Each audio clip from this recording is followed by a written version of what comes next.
At syempre, kasama pa rin natin ngayon si Denmark, Yas, and Janelle. And in this part of our discussion, pag-uusapan na naman natin ang competitiveness ng mga eskwelahan pagdating sa employment ng kanilang mag-aaral. So ito naman guys, let's assume that you guys have already finished college and universities, no? Do you think ba na your school or your choice of school can affect what happens to your career path? O, Denmark, ikaw muna. I believe not necessarily it will affect me po. Kasi I believe if you really are excellent, people can't help but notice that. Yes, So, yes. ayun po. Siguro some employers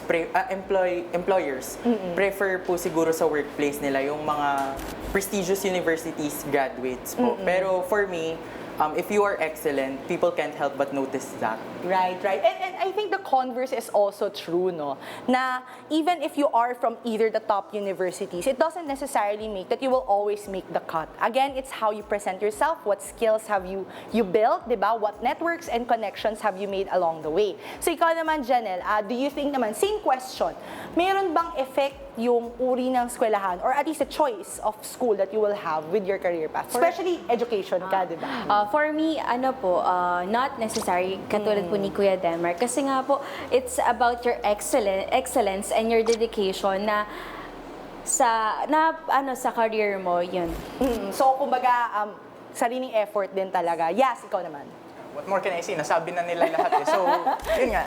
At the end of the day, hindi naman dahil lang galing ka sa isang prestigious university, ibig sabihin na nun, magiging excellent ka sa trabaho. At the end of the day, I mean, ikaw pa rin yan. Depende pa rin sa actions mo yung magiging pagtingin ng tao sa iyo, especially your employer. Oo. So, siguro follow-up question. So, kanina nabanggit na, hindi nagmamatter. Pero, what can you say naman about the school's reputation and ranking? Does it matter when it comes to your future employers? Tingin niyo ba may edge ang mga nasa Big Four or dun sa mga top universities? Let's be real ha. So, bukod dun sa sinabi niyo kanina, do you think kung galing ka sa Big Four, mas may edge ka? Yes po, I believe may edge po talaga yung mga graduates from the Big Four, especially the rankings po kasi ng mga universities when it comes to, ayun po, yung mga world rankings din po kasi sumasali po yung Big Four doon. And ayun, madalas po ang pinipili po talaga ng employers ay yung mga graduates po ng Big Four. Ikaw naman, Janelle. Katulad po, yung mga peers ko po kasi talaga nilo-look forward po talaga nila yung mga Big Four. For me, kung hindi ito align sa akin, siguro diyan ka na lang. Dito na lang ako sa tiyak akong may matututunan ako. Yes, and again, no, it really depends on the field that you will try to get into, di ba? So kumbaga, hindi naman necessarily, it's just the name, as you've mentioned earlier. Yes, ikaw naman.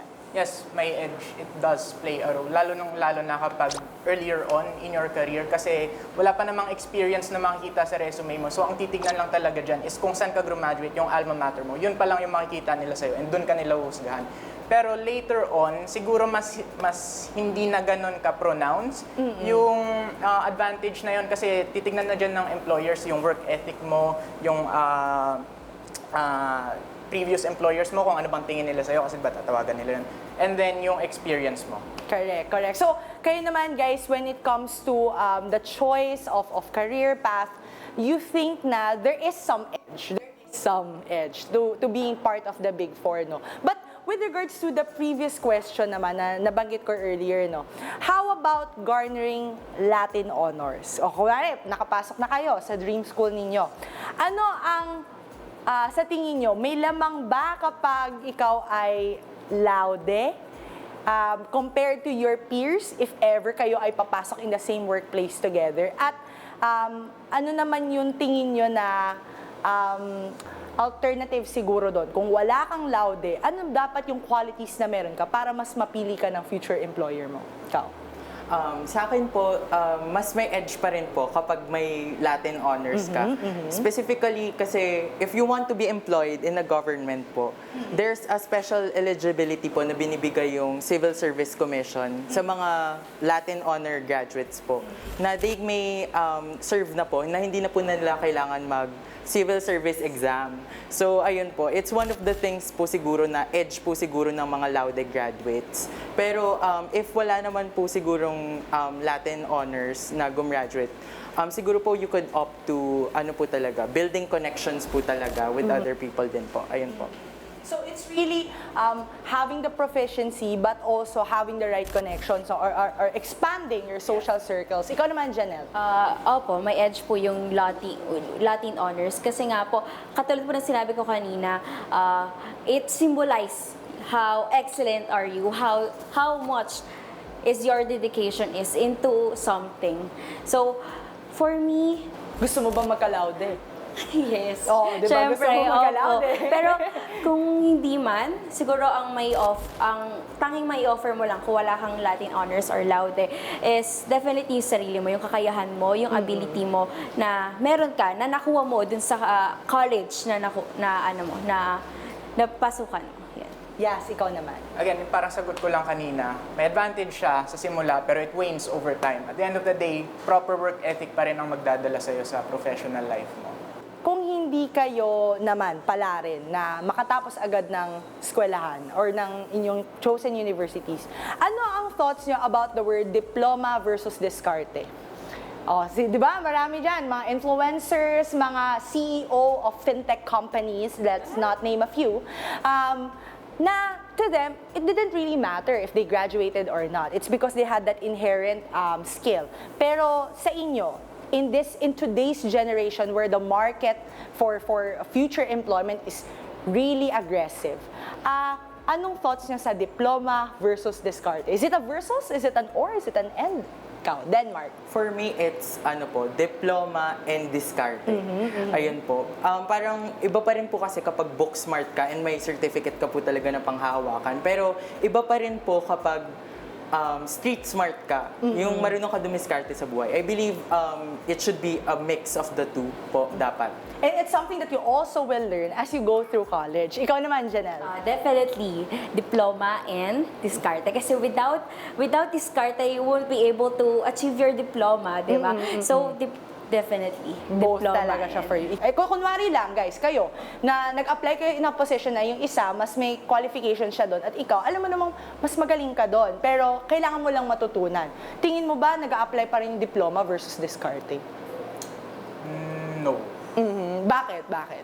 Kasi kung wala kang diploma in the first place, paano mo patutunayan sa employer mo na kaya ko yung aralin, kaya kong mag-excel sa ganitong larangan, di ba? So, magda-doubt sila sa'yo doon. Hindi mo naman pwedeng sabihin na, Sir, may diskarte ako, tanggapin nyo ako. Walang ganun. So, those are some of the thought-provoking questions din for some. Kasi yung iba na walang kakayahan naman makapasok ng kolehiyo, paano naman din sila magkakaroon ng edge? So, that's one question. Schoolmates, pwede nyo yan sagutin sa ating comment section. So, since si Yas and si Janelle naman ay preparing kayo for your college at ikaw naman, Denmark, ay enrolled na. So, yeah, congratulations.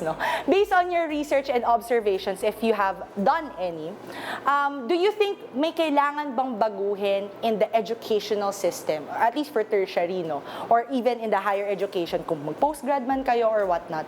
If you would choose one, ano yung gusto nyong baguhin at bakit? Siguro, punta mo na yan, Denmark. Ikaw, meron ka bang off the fly, may naisip kayo? For me po, siguro dapat sa kahit ano pong education system, whether sa secondary or sa tertiary, dapat mas nagiging nagpo-produce po tayo ng mga learners na lifelong learners and critical thinkers, not just merely people who are parang manufactured nga po. So ayun, dapat we should enable the students to have the critical thinking skills and the 21st century skills po dapat. I think on this part, baka pasok din yung sinasabi natin, Denmark, na dapat mas may creative and liberal arts pa rin na pinapasok sa curriculum. Di ba? I mean, history is also important. At the same time, it's not just the technical skills. We need to have more appreciation for to create more things, for arts, for music, di ba? It's how we learn our identity as Filipinos, di ba? And to produce more abled citizens who can think for themselves. Ikaw naman, Janelle.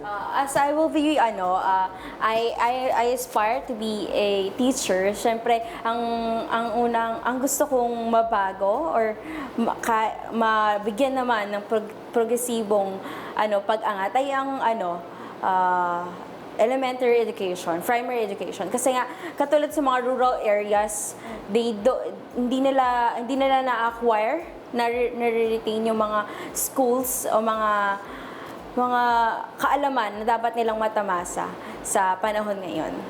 And kung sa tertiary education naman, or higher education ngayon, as a teacher, as an aspiring teacher, ano sa tingin mo yung dapat naman mabago sa mga colleges and university based sa mga naririnig mo siguro sa mga families mo or sa peers mo no, na nag-college na? May dapat bang mabago sa edukasyon or sa sistema ng edukasyon sa mga universidad sa Pilipinas? Yung kakayahan ng isang estudyante na makapasok sa isang mataas na kolehiyo. Yun. Siguro po, dapat pa nating mas palawakin kung paano nila makukuha, paano sila makakuha or makakapasok sa isang eskwelahan which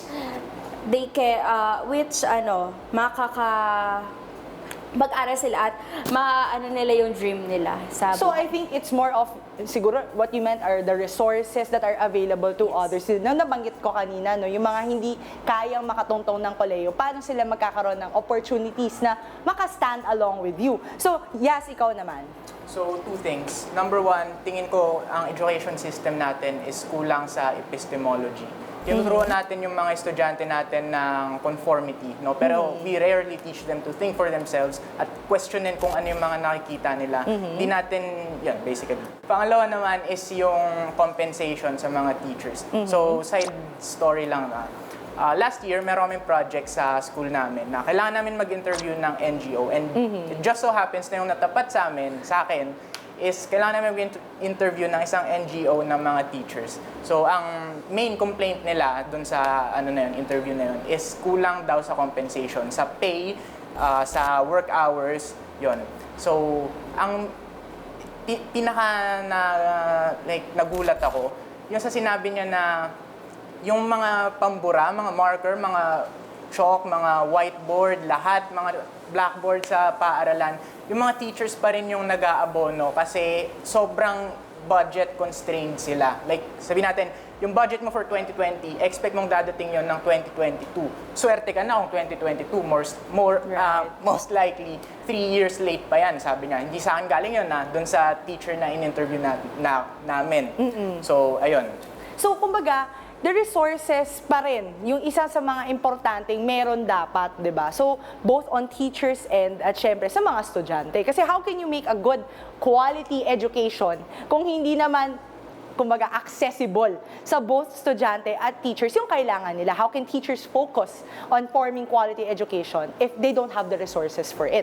So, samantala, tumutok lamang kayo dahil lahat ng mga iba pa nating tanong ay itatanong natin sa pagbabalik lamang ng Schoolmates!